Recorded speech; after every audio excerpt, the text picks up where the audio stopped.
In the 1970s, I was introduced to the ultimate language teaching game. The version I saw was called Enquire and Eliminate, but you've probably seen a version called Guess Who. Well, come and see my version. Oh, my version is called Guess Which. This is one of my simpler versions, Guess Which Girl.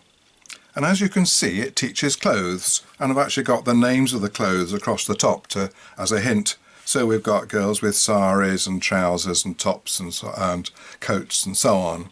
But it also teaches colours, or revises them. Now, you don't need to have these little cards here, but they're very useful, especially if you've got younger children who are going to forget something. So the first thing you have to do is to choose, one person has to choose one of the girls. Well, I'm going to do that by choosing one of the cards. So let's say I take that card there. I'll look at it. Oh, yes. Okay, now you've got to guess what this card is. Of course, you didn't have to have the card. I could just think of it and you could guess, but of course I might forget it, mightn't I? So you ask questions, is she wearing something blue? No, she isn't. Is she wearing a coat? No, she isn't. Is she wearing something green? Yes, she is. Is she wearing a sari? Yes, she is. So that's the sort of activity, and as you can see, this is at a very basic level. But the wonderful thing about Guess Which is that you can play it at all sorts of different levels. And here's a much more difficult level. This time, I'm thinking of a country, and you've got to ask me questions to find out which one it is. Now, it's a geography lesson, so you're not allowed to ask about colours or spelling, but you could ask about north, south, east and west, or about borders and coasts. And if I had taught you about resources or population, or those sorts of things, you could ask me about those as well. So you might be asking, is it north of the equator? Has it got a border with the Sudan? Is it in East Africa?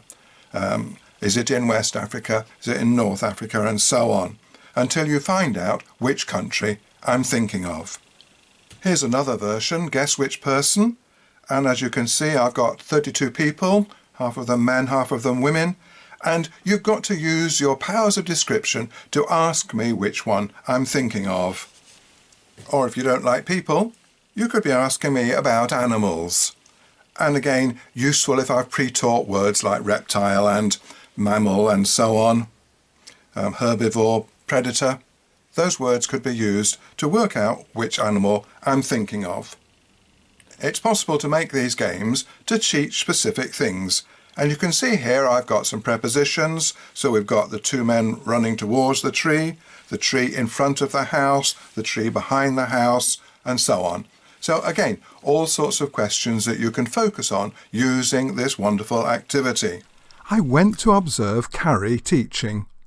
And she was a support teacher, and she'd got a small group of children who were struggling a little bit, particularly because they were learning English. The class were doing a project about the Vikings, and Carrie had an excellent picture of a Viking warrior. And she was teaching the vocabulary that had come up in the class, so shield, breastplate, sandals, the sort of uniform of a Viking. But she'd also added other words, ordinary words like arm and hands and legs, just parts of the body. So she was both teaching the vocabulary of the class and also more basic vocabulary at the same time.